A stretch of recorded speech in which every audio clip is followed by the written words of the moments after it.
அஸ்ஸலாமு அலைக்கும். Welcome to dream garden. நம்மளுடைய மாடி தோட்டத்தில் இப்போ நம்ம இந்த பால்கனி சைடில் வந்திருக்கோம். மொட்டை மாடிக்கு போல் பால்கனி சைடில் கீழே வாங்கி பாருங்கள். இது ஸ்ட்ராபெரி தக்காளின்னு நினைக்கிறேன். ஏன்னா இது ஸ்ட்ராபெரி மாரியே இருக்குது பாருங்களா. சரியான வெயில் வந்துருச்சு. இதெல்லாம் இருக்குது பாருங்கள். எல்லாத்துலேயும் மாவு பூச்சி தான் அதிகமாக இருக்குது. இது ஒரு முருங்கை மரம். அந்த இலையை காண பாருங்கள். முருங்கை மரத்து அது கீழே உள்ள இடத்துல வச்சுருக்கேன். அதுக்கப்புறம் இது திராட்சை செடி. இதுவும் பெயிண்ட் வாலியில் தான் வச்சு இப்படி பரவி இருக்கு பாருங்கள். அதோடு சேர்த்து பாவக்கொடியும் இருக்குது. இது அந்த மிதிப்பாகல்னு சொல்லுங்கள்ல, அந்த மாதிரி மிதிப்பாகை. இது குட்டி குட்டியாக இருக்குது பாருங்கள்.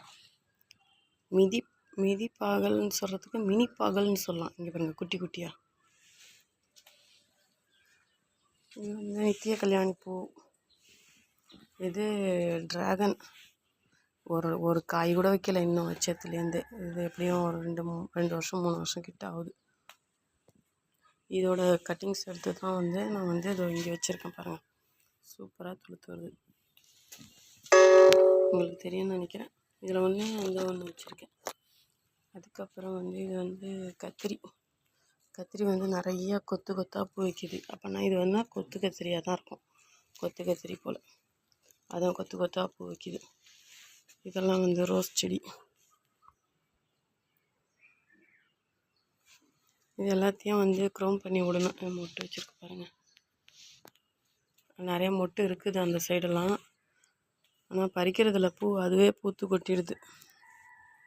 இந்த ஃப்ரிட்ஜ் பாக்ஸில் தான் இருக்குது. இது ஒரு வகையான ரோஸு. இது ஒரு தடவை தான் பூத்துச்சு. இது நல்லா பெருசாக இருந்துச்சு ரோஸ். என்னதில் அதுக்கப்புறம் பூக்க மாட்டேங்குது. இங்கே நிறைய செடிகள் இருந்துச்சு. எல்லா செடியுமே எடுத்து நான் மொட்டை மாடியில் வச்சுட்டேன். இப்போதைக்கு இந்த இடம் கம்மியாக தான் வச்சுருக்கேன். ஏன்னா இந்த இடத்துல ஈரப்பதம் ரொம்ப அதிகமாக இருந்துக்கிட்டே இருக்குமே அப்படின்னு சொல்லிட்டு. இது ரொம்பவே ஒரு முக்கியமான செடி. இது தன்னால் முளைச்சது. இந்த சேத்துல இதெல்லாம் வாய்க்கால் உரத்தெல்லாம் முளைச்சி கிடக்கும். இதை நான் மீன் தொட்டிக்கு வைக்கிறதுக்கு யூஸ் பண்ணிக்கிட்டு இருக்கேன். எங்கிட்ட மீன் தொட்டி இருக்குது. அந்த மீன் தொட்டியில் உள்ளார வைப்பேன். ஒரு 4 நாளைக்கு ஒரு அட்டி எடுத்து போட்டு புதுசாக வைப்பேன். நம்ம அந்த பிளாஸ்டிக் இது வைக்கிறதுக்கு, செடி வைக்கிறதுக்கு இந்த மாதிரி லைவ் பிளான்ட் வைக்கிறது ரொம்பவே நல்லது.